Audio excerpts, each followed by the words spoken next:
In this video, I'm going to share with you 4 things that absolutely every DJ needs, whether you're just starting out or if you have some experience. These are going to have a massive impact on not only your performances, but your career as a DJ in general. And this is not going to be the cliche video where I tell you that the first thing you need is a controller and a set of speakers or anything like that. If you need help choosing a controller, I made a video and you can check it out here.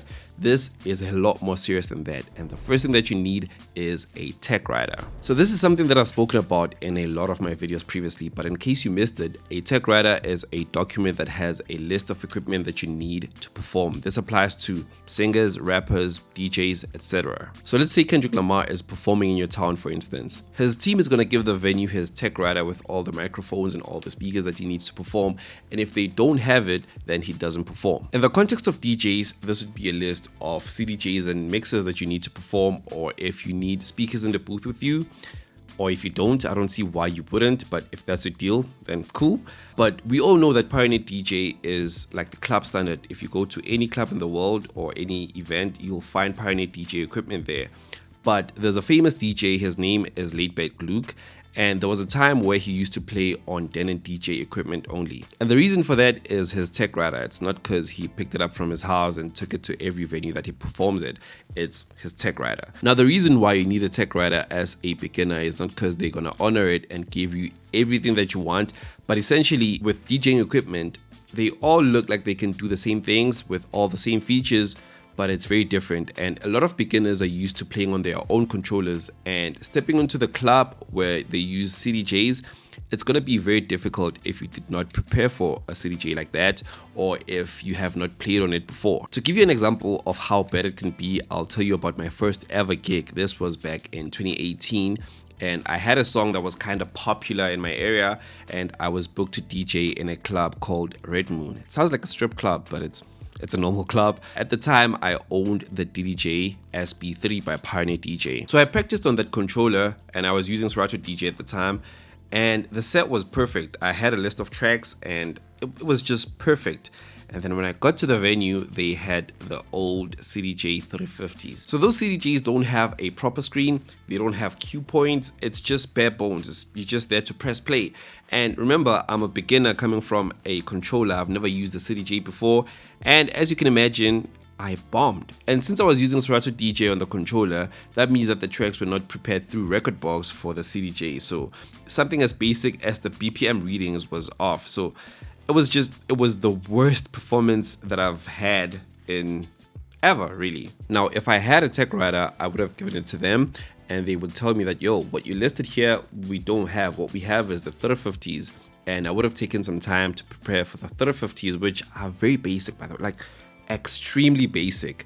And I would have had a better performance if I had taken some time to prepare, but because I didn't know, I just raw dogged it and bombed. The second thing that you need as a DJ is a DJ pool. Now, you can think of a DJ pool as like an online library for DJs where we download the music that we play. They have every type of music, and they have different versions of the same tracks. There's a radio edit, and there's like an extended version of the same track. I'm gonna make an example using a very famous track, Levels by Avicii. This is what the radio edit sounds like. And then this is what the extended version of the same track sounds like. Now, as a DJ, 9 times out of 10, you're gonna need the extended version of the track so that you can have enough time to mix before the track gets to the juicy part. But if you're getting your music from a streaming platform like YouTube that is made for the general public, then you might get a radio edit of the track, which you still can mix it, but it's not gonna be a nice experience for you. It's even more useful if you're playing different genres. For instance, let's say you're a hip-hop DJ. A lot of hip-hop tracks don't have intros, but if you go to a DJ pool, you'll find that there's somebody that's made an extended version, or if the record label has an extended version of the track, then they provide it there and nowhere else.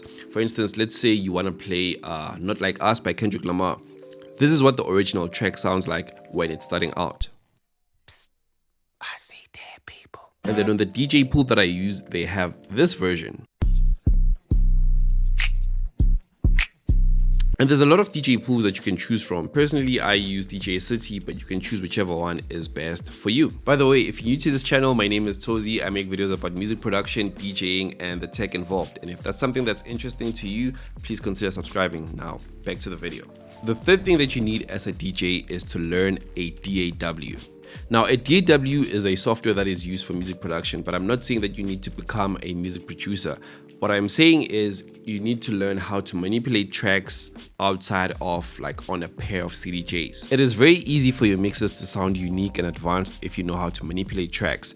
There's a lot of videos of me DJing on social media where I'm using the DDJ 1000 or the DDJ 800, and the DJs in the comment sections are accusing me of faking my mixes because I don't play the track exactly like how it was made. For instance, the first verse could be the last verse in the track, and then it switches to an instrumental, and then I play something else, and then I layer tracks. So for instance, on the DDJ 800, I play like 3 tracks at the same time, but it's only it looks to be a 2-channel controller, but it's actually 4. There's layering, and this is not something that is easy for you to know if you don't know how to manipulate tracks outside of just a pair of CDJs. Let's say you're using a controller that doesn't have the stems feature, but you're using stems on that controller, or if you're playing on a pair of CDJs which are very limited. Like if you're used to using controllers, you will know that CDJs are kind of limiting. For instance, I have the DDJ FLX10, and I can use stems on that controller, and I have beat jumps. I have a lot of features there that are simply not available on CDJs.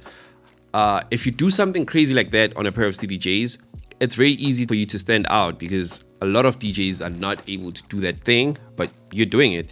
And the easiest way to do that is to know how to manipulate the tracks on a DAW like FL Studio. For instance, if you take a track and it doesn't have an extended version at all, then you create your own extended version. Or if the last verse is the only nice verse in the track, then you just edit the track on FL Studio and take the last verse and put it on the first part of the track, and then you eliminate the other boring part.